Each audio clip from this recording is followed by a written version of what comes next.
No tempo de 10 anos, a Federação do Reino do Leste vai cair. E, para prevenir isso, eu tenho que me tornar seu patrono. Com isso em mente, não esperava escalar nesse nível. Fui um escravo remunerado, trabalhando 78 horas por semana, até possuir um nobre num mundo de fantasia. É uma coisa boa? Sim, até que é. Podemos ver o nosso protagonista tentando ler um livro, se questionando se não era para ter o REC do protagonista. Um de seus empregados percebe que ele está com o livro de cabeça para baixo.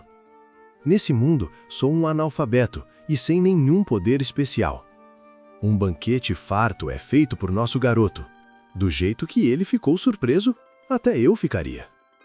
Depois de comer e achar aquilo tudo muito bom, uma empregada chega dizendo que vai ajudá-lo no banho. Ser um jovem mestre da família de um conde, onde posso ser inútil e mimado. Isso é vida. Feliz, ele diz que nem sabe onde está. A empregada fala que os jovens mestres irão voltar amanhã e que é para ele dormir bem. O prota pergunta, quem? Ela responde que são os jovens mestres Léo e Tônio Palácio, e acha estranho o nosso garoto falar como se não conhecesse eles. O prota, na dúvida, sente que esse nome, Palácio, é familiar. Ele se lembra e entra em desespero, percebendo que está em Psychedelia. Psychedelia é um RPG de turnos. A coisa é, não importa qual rota você escolha, quando os 5 grandes pecados aparecerem, fúria, ganância, preguiça, orgulho, obsessão, o reino, a nobreza e a cidade, basicamente tudo começa a perecer. Entre eles, a casa Palácio. Do lado esquerdo, o filho mais velho, Léo Palácio, o rei das damas da noite. Do lado direito, o segundo filho, Tônio Palácio, o rei das drogas. É uma família de arruaceiros, e isso faz parte de uma missão secundária antes do episódio principal começar. O prota cai de joelhos, se lembrando daquele lugar. Missão secundária. Investigue o reino de Astéria, Casa Palácio. A Casa Palácio está envolvida com coisas ilícitas, se é que vocês me entendem. Eles comandam uma organização chamada Avalon. Nosso garoto ainda não acredita no que está vendo e lembra que essa família será a primeira a ser atacada pelos 5 grandes. Missões secundárias aqui dão muito XP. Vilão extra, terceiro filho da Casa Palácio, Alan Palácio. O prota pede para voltar à sua vida de CLT escravo. Ele fica triste, pensando no fato de que vai morrer daqui a 10 anos. Essa vida de luxo não vai adiantar nada se ele vai morrer, sendo pior que 6 meses de salário atrasado. Como fui possuir um personagem sem nenhum poder? Os outros sempre se dão bem. Espera, poder? Alan reflete que saber o que acontece daqui a 10 anos é como se ele fosse um profeta. Ele chega à conclusão de que precisa tentar remover o que fez o mundo perecer, e então decide mudar os 5 grandes pecados para poder ter uma vida tranquila. Não poderia ser que ainda são crianças? 0 poderes.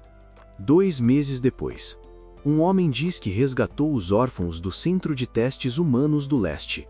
Ele os deixou aos cuidados de um orfanato junto de uma garota chamada Yutia. O homem é Evan, cavaleiro de Alan. O prota se gaba falando que é bom de taco e que as crianças são habilidosas. Evan apenas concorda. Ele então pergunta ao prota se aquilo foi um elogio, já que não dá para saber com base na sua expressão facial. Alan confirma que sim, foi um elogio. Evan, espero trabalhar bem junto de você, dando um sorriso forçado. Logo em seguida, Evan diz que não vai se acostumar com isso tão cedo e pensa que o prota costumava ser bem mais óbvio quanto às suas emoções. Alan comenta que sente que a possessão endureceu seu rosto. Evan agradece ao jovem mestre pelo elogio. Evan é um personagem raro em Psychedelia, porque sempre é honesto e leal, mesmo em meio a todas as traições. O prota comenta que o contratou assim que o encontrou. Evan então confirma com o protagonista se o nome dela é Yutia. O prota confirma que sim. O homem pergunta se pode saber o porquê. Evan diz que mesmo com seus olhos treinados por anos como mercenário, ele reconhece que ela não é uma criança normal. Chegando à conclusão de que ela era forte o suficiente, Evan fica sem entender o motivo dela ter sido presa. Evan pergunta para o Alan o porquê de não trazer a Yutia para a mansão, já que mantê-la lá não vai trazer benefício nenhum. O Prota diz que ele está certo, mas pensando melhor, ele percebe que pode até parecer negligente com a garota, ao invés de usá-la, mas deixá-la lá faz parte do plano. Yutia Bludya, uma não-humana que assinou um contrato com entidades de outro mundo para obter poder, e que vai se tornar a fúria dos 5 grandes pecados, matando centenas de milhares de pessoas. O Protinha comemora, já que ela não vai se tornar a fúria se crescer em paz. Basicamente, ele está cuidando de uma bomba. Refletindo, o Prota pensa que só precisa fazer uma desculpinha. Alan fala que não é hora ainda. Evan fica sem entender por que não seria a hora ainda. O Prota pede para ele garantir que ninguém saiba sobre isso, e também para investir fundos neles. O Prota manda Ivan entregar uma carta para Yutia. Ivan pergunta se é importante. Alan responde que é só para ver como ela está e tranquilizá-la, já que ela passou por muita coisa. Ivan promete que vai entregar essa carta de conforto. Ele sai da mansão a cavalo, mesmo sem saber o que iria tranquilizar ela, pelo menos é melhor do que nada. O real propósito da carta é usar frases que ele ouviu dezenas de vezes. Arcebispo: esse é um feitiço que pode me tornar um amigo de um não-humano como você. Deve te tornar amigável. Arcebispo: pegada da fúria, se acalme. Agonia das trevas, impassividade da luz, pertencente à queda. Durante a história do pecado da fúria, no jogo as tentativas de acalmá-la falham e a luta começa, mas pode não ser tarde demais agora. Depois de cuidar de um, o Prota vai para o próximo. Ele acha ridículo se tornar amigo de um monstro por causa de uma frase, mas talvez funcione, já que eles adoram algum deus de outro mundo. Percebendo que é difícil descobrir a forma como eles pensam, ele conclui que eles são como lunáticos. A mana que o Ivan sente dela é inacreditável. É uma criança estranha, como se não tivesse emoções. Yutia pergunta: foi o Sr. Alan que mandou essa mensagem? O homem sente um medo estranho enquanto olha para a garota. Yutia pergunta por que o Prota não quer ela ao seu lado. Um olhar sanguinário deixa o Ivan todo nervoso e sem reação. Ele fala que para alguém manifestar uma mana dessa, só é possível estando no reino da maestria. Lembrando do que o Alan falou, ele diz para ela que ainda não é a hora. Yutia responde apenas: entendi. Não se esqueça, agonia das trevas, impassividade da luz, pertencente à queda. Yutia diz que isso é uma promessa entre ela e seu mestre, e fala para o Evan que entendeu agora. O homem fica assustado com aquele poder, quase sacando sua espada. Pecado da fúria, filha dos monstros, rainha de sangue, Yutia. Enquanto isso, nosso garoto queria aumentar sua vida repleta de luxo. Até a lua tá brilhando para mim. Vou trabalhar mais duro no próximo. Podemos ver livros caindo na cabeça do Prota. Ele não consegue encontrar o livro que procura. Evan se aproxima e fala que conseguiu encontrar a segunda criança. Alan pergunta se o homem garantiu tratá-la muito bem. Ele responde que sim, depois de tirá-la do mercado negro. Evan é interrompido por uma pessoa que chega chutando a porta da biblioteca. É o segundo filho do conde Palácio, Tônio. Perturbando o Prota, ele diz que escutou que o analfabeto está segurando um livro e que estava estudando, mandando Alan responder ele. O Prota pensa que esse cara é sempre um saco e se pergunta como o verdadeiro Alan aguentava isso. Ele até quer revidar, mas... Ele se curva de joelhos e fala que estava saindo da biblioteca para o seu irmão usar. Colocando o pé na cabeça do Prota, ele diz que o nosso garoto sabe o seu lugar. Uma arma passa quase atingindo Tônio. Uma faca fica presa. Um homem chama eles de insetos barulhentos. Tônio olha para trás e fica surpreso. É o primeiro filho do conde, Léo Palácio. Ele diz que não quer que sangue seja a primeira coisa que ele veja de manhã. Tônio fala que já pediu para ele parar de fazer isso quando entra na biblioteca. Léo rebate falando que ele tá cheirando a droga. Enquanto isso, o nosso Protinha vai saindo de fininho. O condado de Palácio sumiu rapidamente do jogo, mas a sua força é maior do que eu pensei. Basicamente, os irmãos Merdinhas estão lutando pela posição de chefe da família. De um lado, uma grande figura do submundo, o Rei das Damas. Do outro, o gerente de um cartel de larga escala, o Rei da Droga.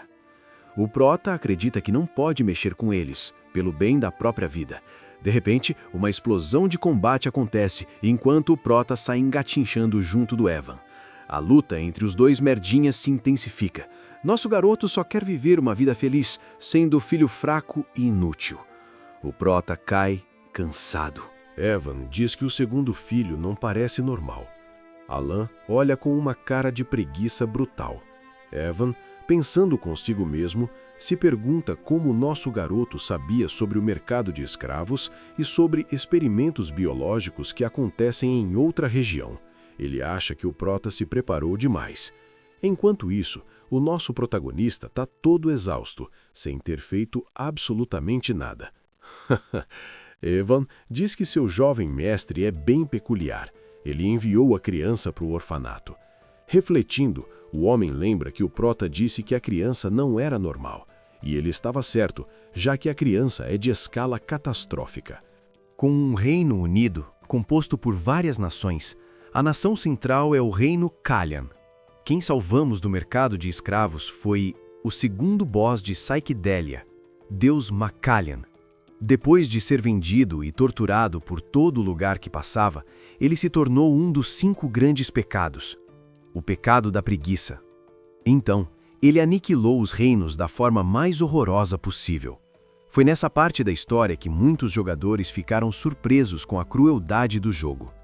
Ao contrário do seu apelido, ele era conhecido como alguém que trabalhava duro para pagar tudo o que mereciam. Por isso, enfatizei para que fosse tratado com muita gentileza. Alan afirma que o motivo de tê-lo mandado para o orfanato é porque ainda não é a hora. Evan já esperava isso e pergunta se a carta enviada para Yutia era sobre a segunda criança. O Prota confirma. Um pouco de conversa dizendo que mandou ela cuidar da criança que enviou. Podemos ver um garoto todo ferido, usando roupas velhas. Uma voz feminina fala que o garoto está quebrado. Ela pergunta se isso foram traços daquilo, a cabra negra. É Yutia. Ela diz que, mesmo assim, a grande lua escolheu o garoto e o parabeniza. Sorrindo, ela manda o garoto sentir o poder que recebeu e deixar o potencial ser liberado. Caso seja leal e siga as ordens, você poderá ter sua vingança. Segurando a carta do Prota, ela vai mandar sua resposta com uma leve saudação. Enquanto isso, Alan, procurando nos livros, se pergunta onde está o terceiro. De repente, Evan chega abrindo a porta e grita que tem um problemão. Oh, merda, digo, segundo o jovem mestre. O quê? Aquele merda morreu. Podemos ver algumas pessoas já no velório. O conde aparece com suas mulheres. Uma delas fala que está chateada, e a de vermelha, faminta. O Prota fica impressionado com seu pai, que trouxe damas da noite para o funeral do próprio filho, fazendo todo sentido com o gênero de fantasia sombria. Tônio morreu de uma queda acidental, bem diferente do jeito que Alan se lembra.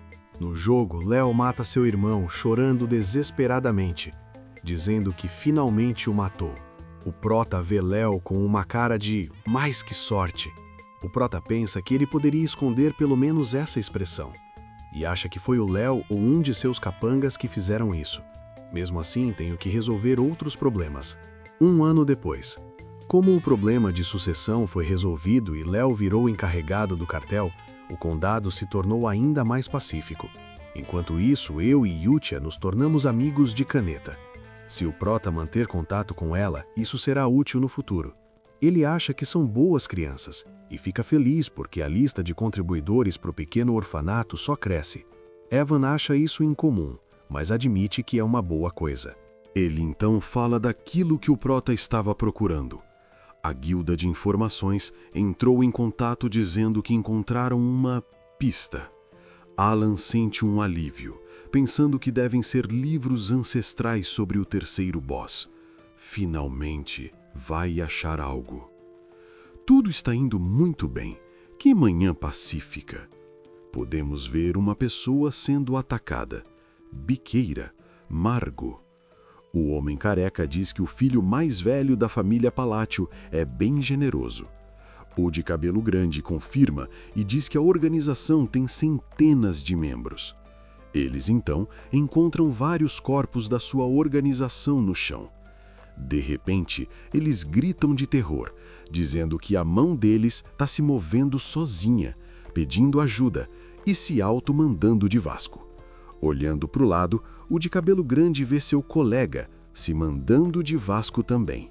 Eita, todo mundo foi de F. Então aparece uma pessoa ao fundo, usando um manto. Envolta na escuridão, Yutia chega dizendo que adorou o espetáculo de marionete e que ainda vai ter mais coisa para relatar. Deus que estava fazendo aquilo com aqueles vermes. Ele pergunta por que ela está fazendo isso.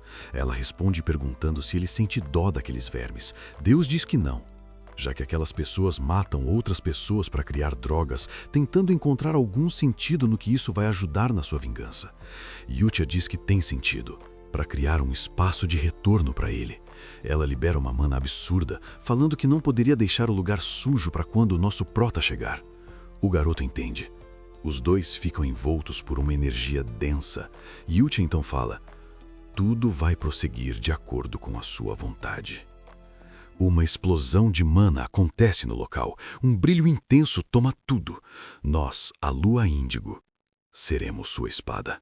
E esse foi o recap de hoje. Se você curtiu, não esquece de deixar o like. Isso ajuda o YouTube a entregar o vídeo para mais gente.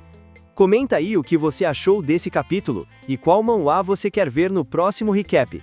Valeu por assistir e nos vemos no próximo vídeo.